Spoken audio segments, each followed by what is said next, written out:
बिस्मिल्लाहिर्रहमानिर्रहीम, अस्सलाम वालेकुम। जी डियर स्टूडेंट्स, आज 21 नवंबर 2024 है और मैं इस वक्त MG1 क्लास में मौजूद हूँ। प्रोफेसर मोहसिन खादम साहब आज बाई चांस छुट्टी पे हैं तो उनकी मुझे रिप्लेसमेंट क्लास दी गई है और हमने इसको गनीमत जाना और स्पेशली प्रिंसिपल शौकत अली भट्टी साहब से रिक्वेस्ट की कि हम क्लास में बच्चों को वीडियो लेक्चर रिकॉर्ड कर लें, साथ बच्चों को हम मेथड समझा भी दें। आज का जो हमारा मेथड है वो दरख्वास्त नवीसी और मुकालमा नवीसी पर होगा। इसका मकसद ये था क्लास में वीडियो लेक्चर रिकॉर्ड करने का या क्लास में बच्चों को दोबारा मेथड रिवाइज करने का, क्योंकि जब आप प्री फर्स्ट क्लास में आए थे तो हमने ये लेक्चर आपको ये मेथड ऑलरेडी समझाए हुए थे, लेकिन बहुत से बच्चे बाद में लेट एडमिशन भी हुए।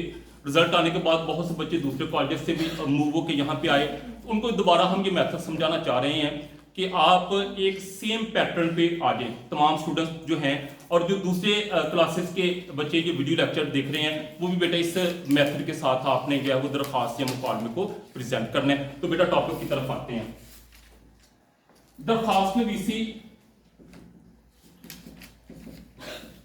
पेपर में दरख्वास्त 10 नंबर की आती है और इसमें 10/10 नंबर आते हैं। दरख्वास्त के साथ रसीद और रोजनामचा ये ऑप्शन है। यहाँ पेपर में आपको दरख्वास्त आएगी या रसीद आएगी या रोजनामचा आएगा, या कभी कभार ऐसा भी हो सकता है कि आप को ये दोनों आ जाए, इसके दरमियानी या हो। पिछले 2 साल से रसीद आ रही है, दरख्वास्त नहीं आ रही, लेकिन इससे पीछे 10 साल से जो है वो आपको पेपर में दरख्वास्त आ रही है। दरख्वास्त की 2 टाइप्स हैं, एक है तलीमी दरख्वास्तें और दूसरी है महकमा जात की दरख्वास्तें।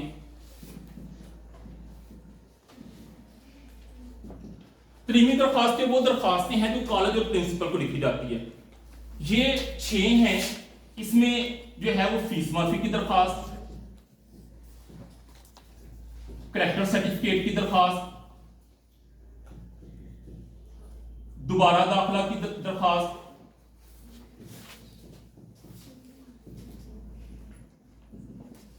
मज़मून तब्दीली की दरख्वास्त,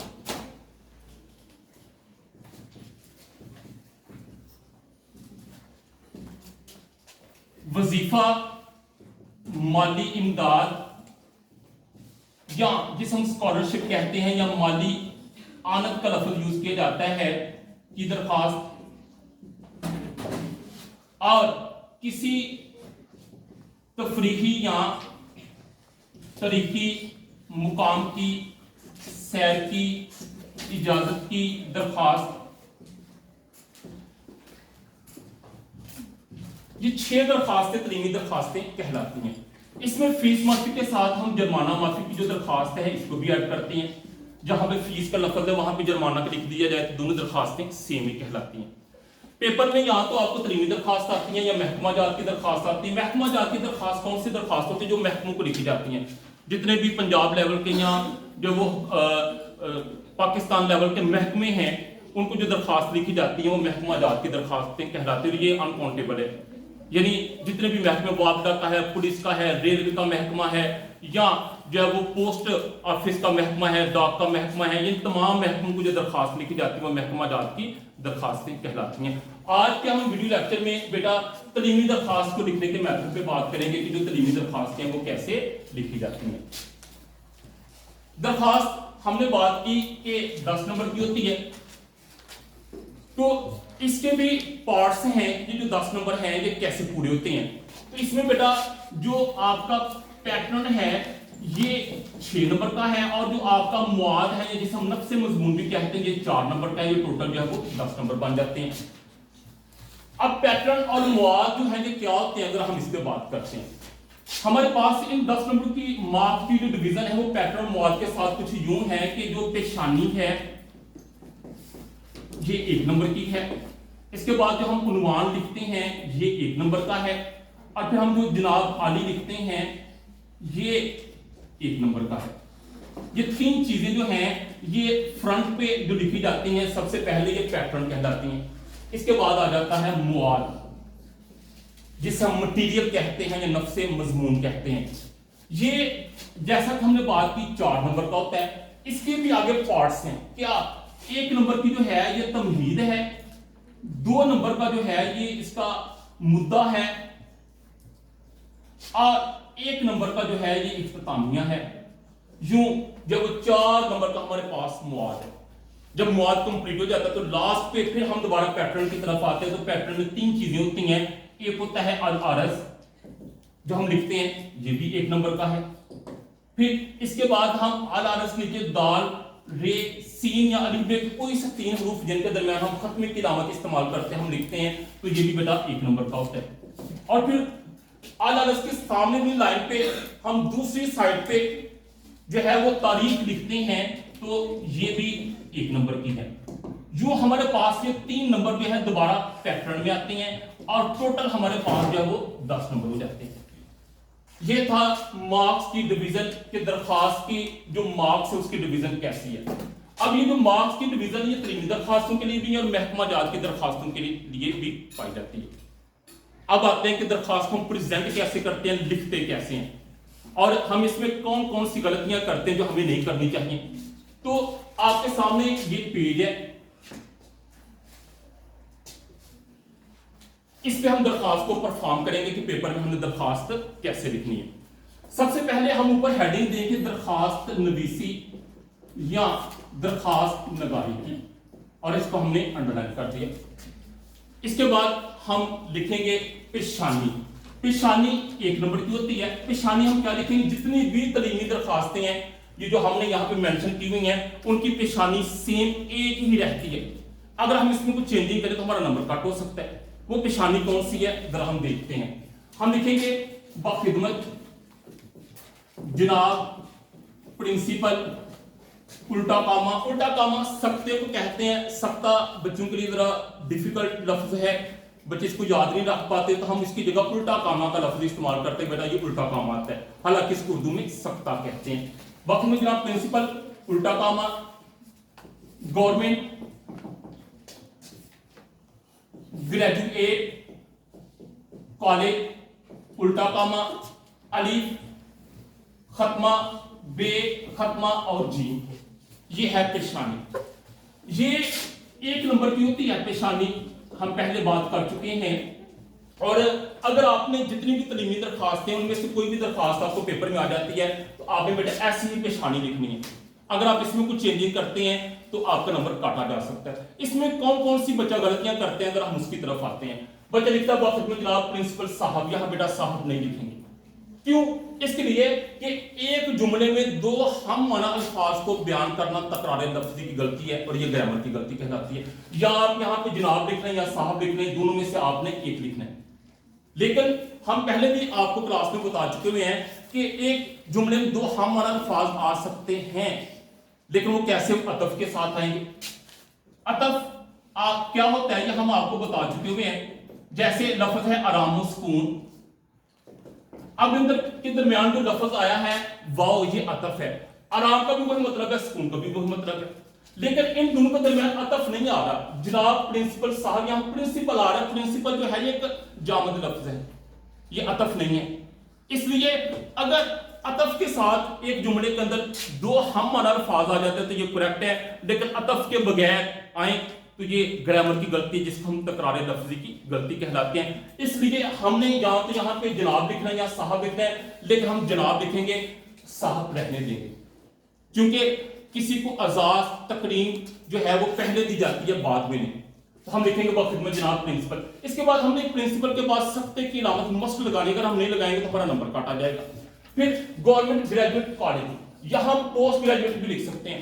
डिग्री का लफ्ज और इंटर का लफ्ज पुराना हो चुका है, पहले ये भी लिखे जाते थे। इसलिए आपने सिर्फ यही लिखना है गवर्नमेंट पोस्ट ग्रेजुएट या गवर्नमेंट ग्रेजुएट कॉलेज, उसके बाद दोबारा सख्ते की अलामत लगाएंगे। इसके बाद हम अलीफ खत्मा, बे खत्मा, जीम या कोई से अलिफ बे के कोई से 3 हरूफ हम यहां पर लिखेंगे। इसके अलावा अगर हम यहां कोई और अलामत इस्तेमाल करते हैं तो वो भी गलती होगी। जब ये हमारे पास स्टेटमेंट खत्म हो जाती है तो इसके बाद अगर हम खत्मे की अलामत लगाना चाहें लगाएं, अगर ना लगाना चाहें तो ना लगाएं, इसमें कोई मसला नहीं है। आपकी जो पेशानी है वो हमेशा एक लाइन पे ही आनी चाहिए, इसको आप दूसरी लाइन पर लेकर नहीं आएंगे। ये दरखास्त का असूल है, ये दरखास्त का पैटर्न है। तो बेटा ये थी हमारी पेशानी।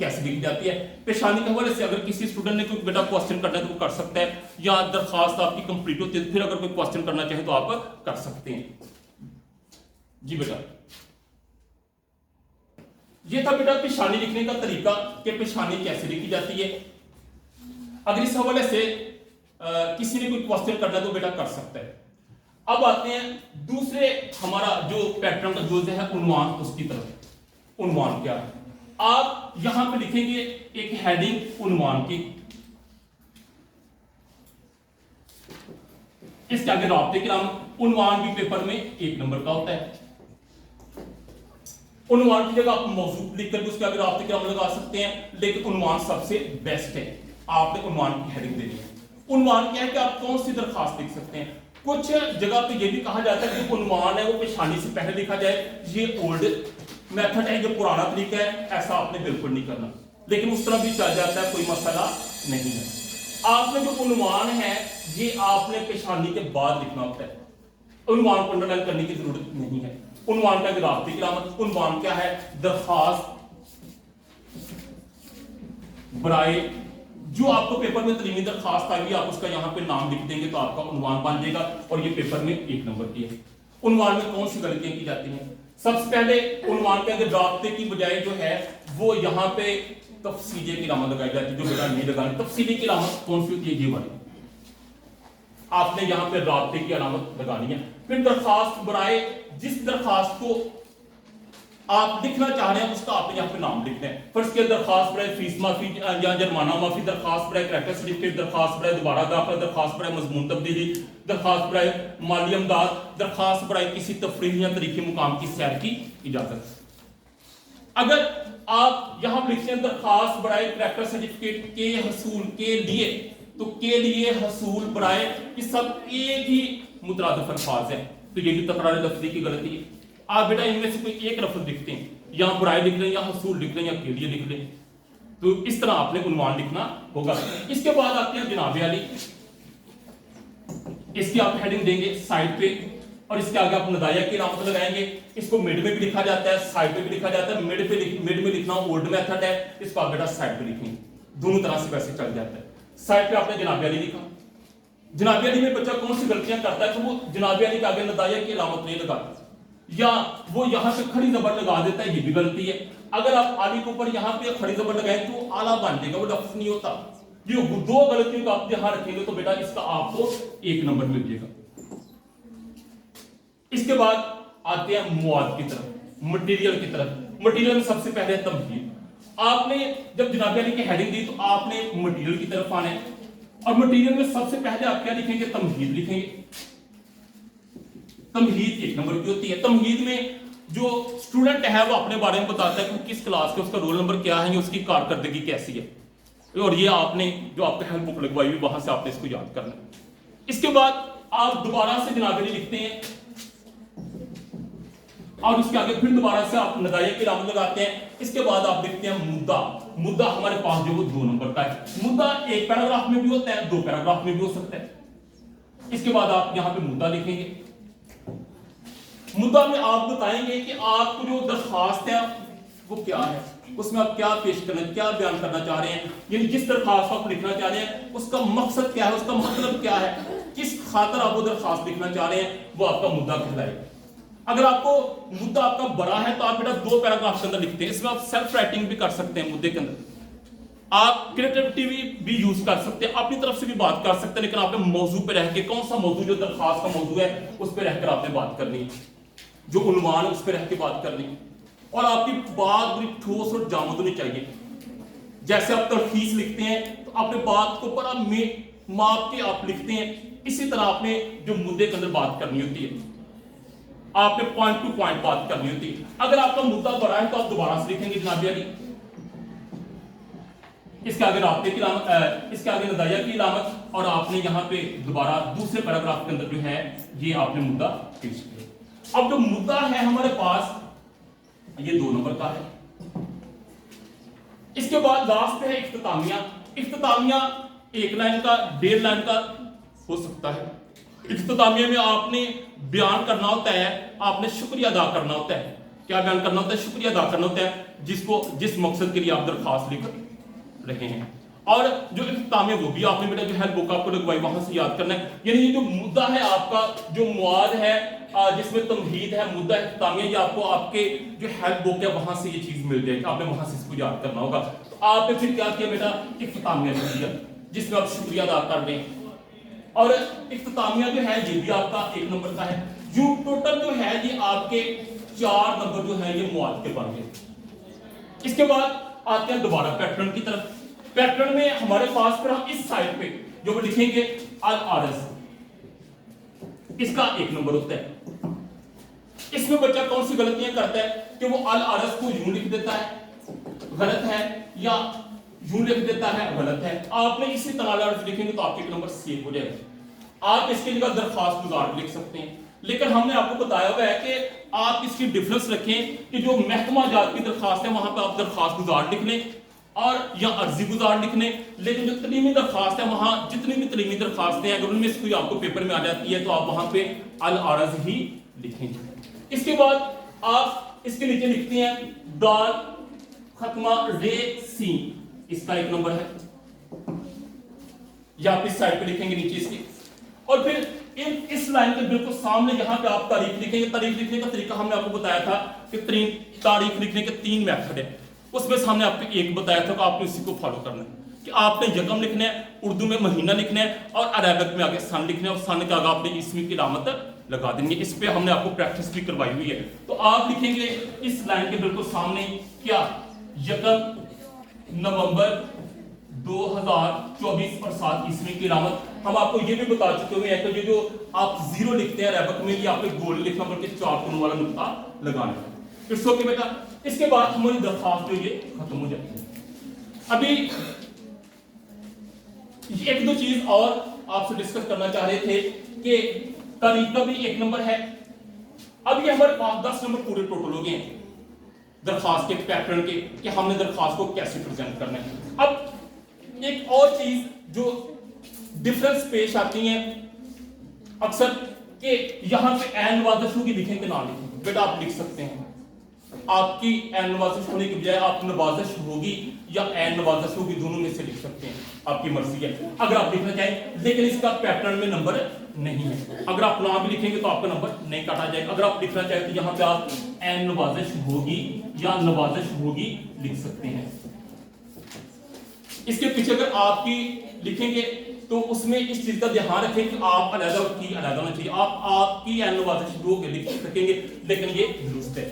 इसके बाद आप अल आरज के नीचे अगर यहाँ पे आपका ताबिया फरमान या आपका जब वो शागिर्द लिखना चाहते वो भी लिख सकते हैं। आप यहाँ पे लिखना चाहें कि आपका ताबिया फरमान शागिर्द या आपका ताबिया फरमान, तो आप वो भी लिख सकते हैं, लेकिन इसका पैटर्न में नंबर नहीं है।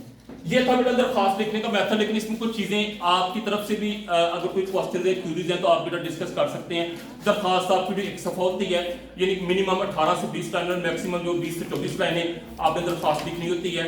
और दरखास्त में आपने कोशिश करना होता है कि लफ्जी अगलास से परहेज किया जाए, गलतियों से बचा जाए।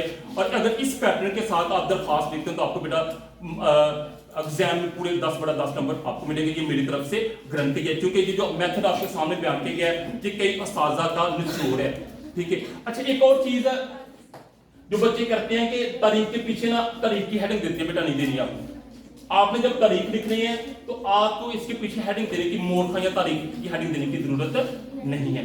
और आपके जहन में बेटा कोई क्वेश्चन हो आप जो है वो कर सकते हैं। जी, एनी क्वेश्चन?